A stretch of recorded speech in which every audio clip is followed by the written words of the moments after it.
नमस्कार दोस्तों, स्वागत है आपका हमारे यूनाइटेड एजुकेशन हब में। आज हम लोग बहुत ही ज़्यादा महत्वपूर्ण 30 एमसीक्यूज़ के बारे में बात करेंगे, जिनका एक्सप्लेनेशन भी होगा और जो कि मूल विधि यानी यूपीएसआई में बहुत ही इम्पोर्टेंट सब्जेक्ट है जो कि 40 मार्क्स का आएगा। तो चलिए शुरू करते हैं। वीडियो पसंद आता है तो वीडियो को लाइक कीजिए, शेयर कीजिए, कमेंट कीजिए और चैनल को सब्सक्राइब कीजिए।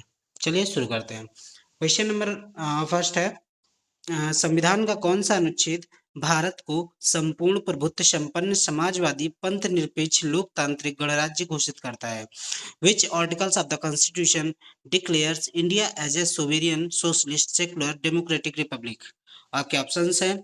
Option A article 51, option B article 368, option C article 52, option D प्रस्तावना यानी प्रेमबल। तो इसका करेक्ट आंसर हो जाएगा प्रस्तावना। दोस्तों, जो भारत की मूल प्रगति की प्रस्तावना है, जो कि संविधान का फर्स्ट पेज है, उसमें बताया गया है कि इसमें राज्य के स्वरूप, न्याय, स्वतंत्रता, समानता और बंधुत्व का उल्लेख है। क्वेश्चन नंबर सेकंड पे आते हैं दोस्तों। इक्वलिटी बिफोर लॉ, कानून के समक्ष समानता, किस अनुच्छेद में है? यानी equality before law is provided under which article? Option है आपका आर्टिकल 12, बी ऑप्शन है आर्टिकल 14, सी ऑप्शन है आर्टिकल 19, डी ऑप्शन है आर्टिकल 21। तो हमारा करेक्ट आंसर हो जाएगा आर्टिकल 14। अनुच्छेद 14 कहता है कि राज्य भारत के क्षेत्र में किसी व्यक्ति को कानून के समक्ष समानता या कानूनों के समान संरक्षण से वंचित नहीं करेगा। नेक्स्ट क्वेश्चन पे आते हैं दोस्तों। क्वेश्चन नंबर थर्ड पे आते हैं, न्याय पाने का मौलिक अधिकार किस अनुच्छेद में है? The right to constitution remedies is guaranteed under which articles? आपके ऑप्शंस हैं article 32, article 19, article 21 and article 15। Correct answer is article 32, जो कि अनुच्छेद आर्टिकल 32 डॉक्टर भीमराव अंबेडकर द्वारा संविधान की आत्मा और हृदय कहा गया है, क्योंकि यह मौलिक अधिकारों की रक्षा का उपाय है। नेक्स्ट क्वेश्चन पे आते हैं दोस्तों। मौलिक अधिकार कितने भागों में विभाजित है? यानी fundamental rights are divided into how many categories? Options हैं ए 6, बी 7, सी 8, डी 5। तो हमारा करेक्ट आंसर हो जाएगा 6, यानी जो हमारे मौलिक अधिकार हैं वो 6 भागों में विभाजित हैं। मूल रूप से 7 थे, परंतु 44वें संविधान संशोधन जो कि 1978 में हुआ था, उसमें संपत्ति का अधिकार हटाया गया। अब केवल 6 भाग हैं। नेक्स्ट क्वेश्चन पे आते हैं दोस्तों। संविधान संशोधन की प्रक्रिया किस अनुच्छेद में दी गई है? बहुत ही इंपॉर्टेंट क्वेश्चन है, बहुत ही आने के चांसेस हैं।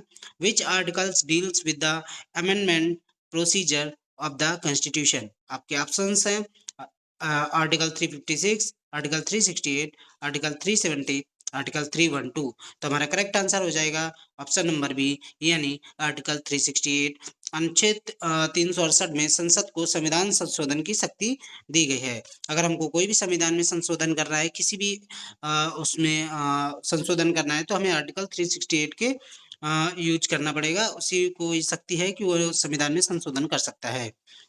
नेक्स्ट क्वेश्चन हमारा, राष्ट्रपति का चुनाव कौन करता है? आपके ऑप्शंस हैं। क्वेश्चन है who elect the president of India? Options हैं केवल लोकसभा, केवल राज्यसभा, संसद प्लस राज्य विधानसभा, जनता सीधे चुनाव द्वारा। आप सभी जानते हैं कि जनता तो सीधे राष्ट्रपति का चुनाव करती नहीं है। तो हमारा करेक्ट आंसर सी, संसद प्लस राज्य विधानसभाएं। यानी संसद में आता है राज्यसभा, लोकसभा दोनों, और विधानसभाएं जो राज्य की होती हैं उनके द्वारा राष्ट्रपति का चुनाव निर्वाचक मंडल द्वारा किया जाता है, जिसमें संसद और राज्यों की विधानसभाएं शामिल होती हैं। क्वेश्चन नंबर नेक्स्ट हमारा, मौलिक कर्तव्यों को संविधान में कब जोड़ा गया? When were fundamental duties added to the constitution? आपके ऑप्शंस हैं 1950, 1962, 1976, 1989। तो हमारा करेक्ट आंसर हो जाएगा 1976, यानी 42वें संविधान संशोधन 1976 द्वारा अनुच्छेद में 51 ए में 10 मौलिक कर्तव्य जोड़े गए हैं। नेक्स्ट क्वेश्चन पे आते हैं दोस्तों। संविधान के अनुसार भारत का सर्वोच्च न्यायालय कहाँ स्थित है? According to the constitution where is the supreme court of India is located? Option है मुंबई, इलाहाबाद, नई दिल्ली, कोलकाता। तो हमारा करेक्ट आंसर हो जाएगा नई दिल्ली। संविधान के अनुच्छेद 130 में कहा गया है कि सर्वोच्च न्यायालय नई दिल्ली में होगा। नेक्स्ट क्वेश्चन हमारा, अनुच्छेद 370 किस राज्य से संबंधित था? Article 370 was related to which state? Option है आपके Nagaland, option B Jammu Kashmir, option C Sikkim, option D Arunachal Pradesh. आप सभी जानते हैं कि अभी अनुच्छेद 370 को हटा दिया गया है जो कि जम्मू कश्मीर राज्य से संबंधित था।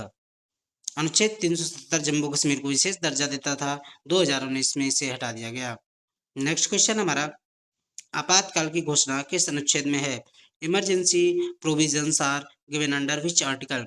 आपके ऑप्शंस हैं आर्टिकल 352(6), 356, 360, 370, 368, 124। तो हमारा करेक्ट आंसर हो जाएगा ए ऑप्शन, जिसमें 3 आर्टिकल हैं जिसमें कि आपातकाल के बारे में बताया गया है।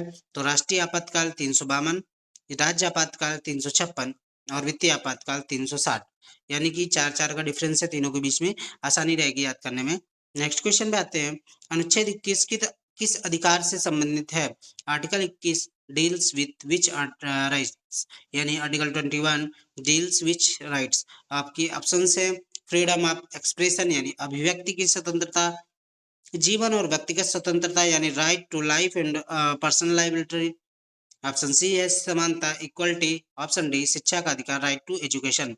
तो हमारा करेक्ट आंसर हो जाएगा जीवन और व्यक्तिगत स्वतंत्रता यानी option number B right to life and personal liberty.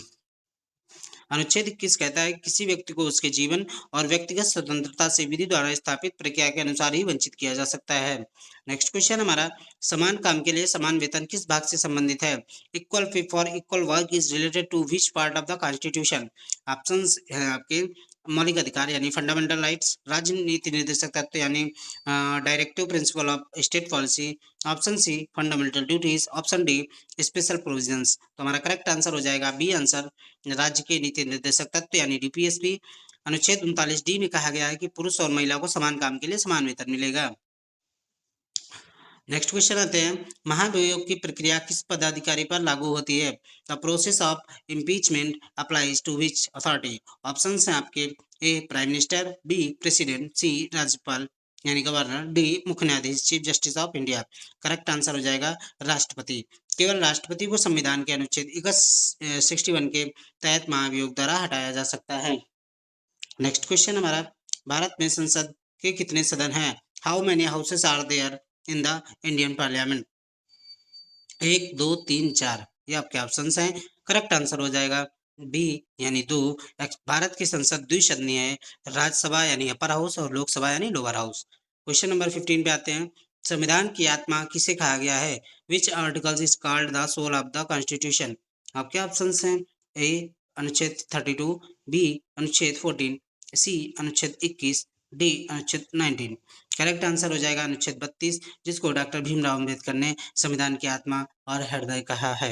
Next question पे आते हैं दोस्तों, राज्यपाल किसके द्वारा नियुक्त किए जाते हैं? Who appoint the governor of state? Options हैं ए प्रधानमंत्री, बी राष्ट्रपति, सी मुख्यमंत्री, डी राज्य विधानसभा। तो जो राष्ट्रपति होता है वो राज्यपाल का चयन करता है किसी भी राज्य के लिए। तो ऑप्शन डी यानी बी राष्ट्रपति इज द करेक्ट आंसर। अनुच्छेद 155 के अनुसार राज्यपाल राष्ट्रपति द्वारा नियुक्त किए जाते हैं। आर्टिकल याद रखना, कभी भी पूछा जा सकता है तो मत भूलना। क्वेश्चन नंबर 17 पे आते हैं, संविधान का कौन सा भाग राज्य नीति निर्देशक तत्व यानी डीपीएसपी से संबंधित है? विच part of the constitution deals with directive principle of state policy? भाग 3, भाग 4, भाग 5, भाग 6। ऑप्शन है भाग 4। राज्य के नीति निर्देशक तत्व संविधान के भाग 4 यानी अनुच्छेद 36 से 51 में वर्णित है। यह नेक्स्ट क्वेश्चन हमारा, संघीय व्यवस्था की कुंजी किसे कहा जाता है? What is called the key of the federal system?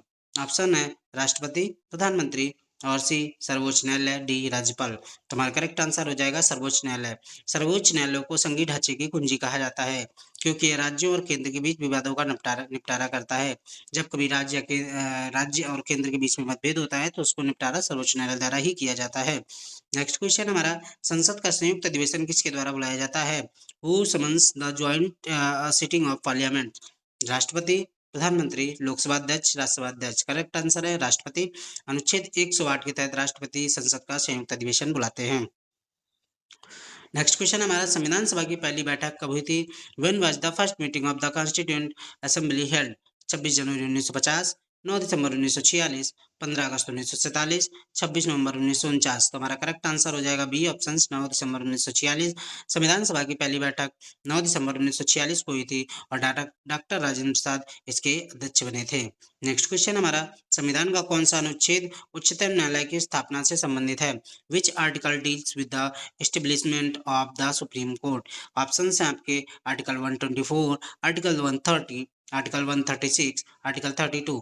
तो आप सभी जानते हैं 124 आर्टिकल जो है वो उच्चतम न्यायालय की स्थापना से संबंधित है, यानी अनुच्छेद 124 के तहत भारत में सर्वोच्च न्यायालय की स्थापना का प्रावधान है। नेक्स्ट क्वेश्चन पे आते हैं दोस्तों, धर्म की स्वतंत्रता किस अनुच्छेद के अंतर्गत आती है? Freedom of religion is guaranteed under which articles? तो आपके ऑप्शंस हैं article 19 to 22, article 25 to 28, article 29 30, article 32 to 35। तो करेक्ट आंसर है आर्टिकल 25 टू 28। संविधान ने धार्मिक स्वतंत्रता को अनुच्छेद 25 में से 28 में सुनिश्चित किया है, जिसमें ये कहा गया है आप कहीं भी जाके अपने धर्म का प्रचार कर सकते हैं, कहीं भी जाकर उसका आयोजन कर सकते हैं। ये सब आर्टिकल 25 से 28 में बताया गया है। नेक्स्ट क्वेश्चन हमारा, राज्यसभा का कार्यकाल कितना होता है? What is the tenure of the Rajya Sabha? तो राज्यसभा जो होती है वो कितने साल का होता है कार्यकाल उसका पूछा है। ऑप्शन है 5 वर्ष, 4 वर्ष स्थायी सदन, 6 वर्ष निश्चित। तो राज्यसभा जो हमारी वो स्थायी सदन है, यानी पार्लियामेंट बॉडी है।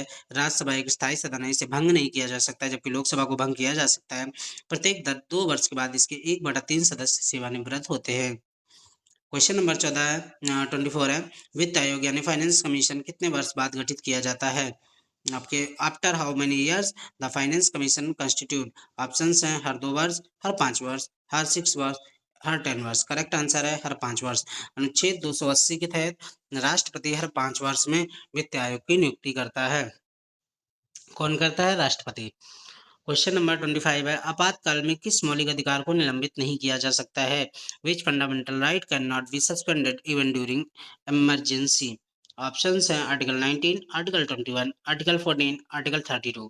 करेक्ट आंसर है आर्टिकल 21, जो कि जीवन और व्यक्तिगत की स्वतंत्रता को आपातकाल में भी निलंबित नहीं किया जा सकता है। आपातकाल के दौरान मौलिक अधिकारों का हनन होता है, बट आर्टिकल 21 को नहीं खत्म किया जा सकता है, यानी निलंबित किया जा सकता है। एक व्यक्ति एक वोट किस अनुच्छेद से जुड़ा है? One person one vote is connected with which article? Article 324, article 326, article 330, article 335। तो करेक्ट आंसर है आर्टिकल 326।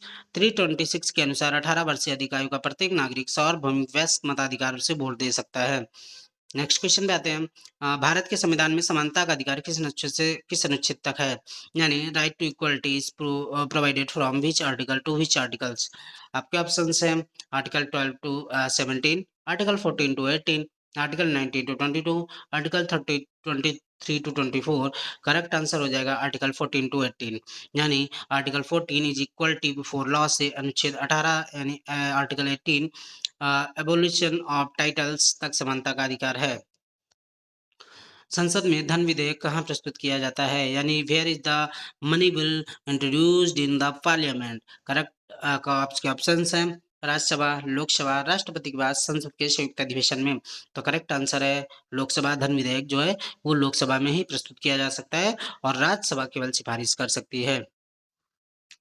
दोस्तों ये 29th क्वेश्चन है, संविधान के अनुसार प्रधानमंत्री की नियुक्ति कौन करता है? Who appoint the prime minister according to the constitution? तो प्रधानमंत्री की नियुक्ति कौन करता है? तो राष्ट्रपति करता है, सभी को पता है। ऑप्शन है लोकसभा, राष्ट्रपति, राज्यसभा, संसद। तो राष्ट्रपति के द्वारा अनुच्छेद 75 के अनुसार प्रधानमंत्री की नियुक्ति राष्ट्रपति द्वारा की जाती है। लास्ट क्वेश्चन है हमारा, संविधान सभा के स्थायी अध्यक्ष कौन थे?